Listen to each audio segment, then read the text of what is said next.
President Paul Kagame, Senator Tim Scott of South Carolina, former Charlotte Mayor Jennifer Roberts, ladies and gentlemen, please indulge me to tell you a story of how we got here. 2 weeks ago, I received a phone call from the president's team. You really wanted the president to visit Charlotte, somebody said.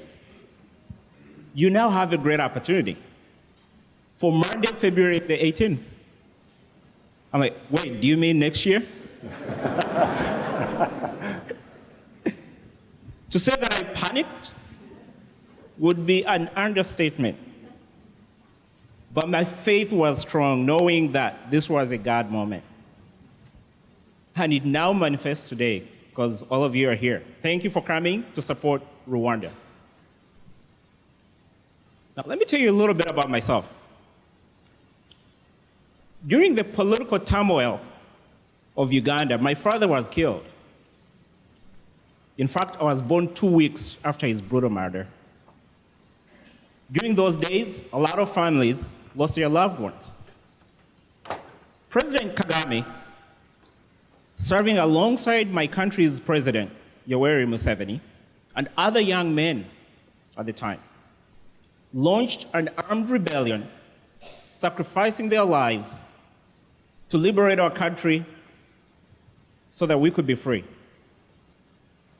President Kagame was a refugee in Uganda. He was an immigrant. Bad governments destroy everything. But more so, they destroy families. And ours did not escape the brunt. My mother, by God's grace and sheer willpower, single-handedly provided for us through the dignity of hard work and entrepreneurship. But as a 10-year-old walking 5 kilometers each way to school, crossing rivers even when I didn't know how to swim, I still don't know how to swim, with no breakfast or lunch, I would be lying that I had dared dream that one day I would stand before you and proudly welcome to our city Africa's most transformational leader and one of the greatest global leaders of our time.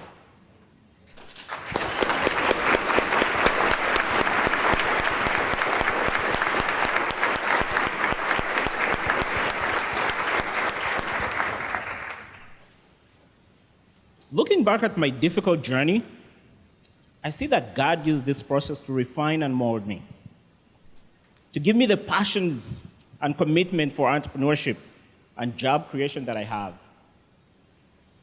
That journey led me to found Hiinga, which is an impact investing fund based here in Charlotte.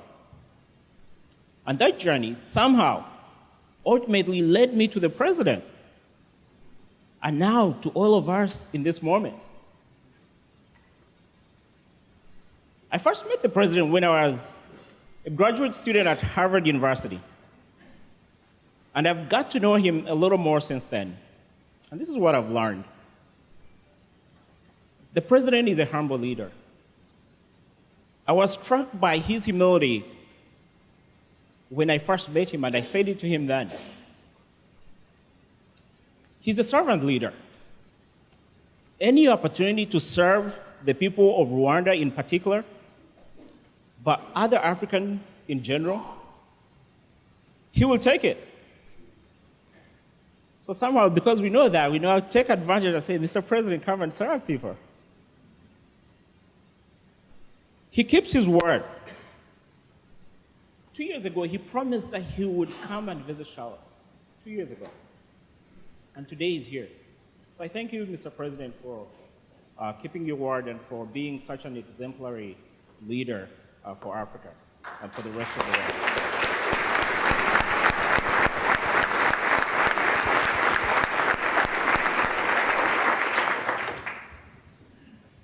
I also want to honor God because I recognize that He has given me extraordinary favor before this president. and before many other business and political leaders, and some of you are in this room.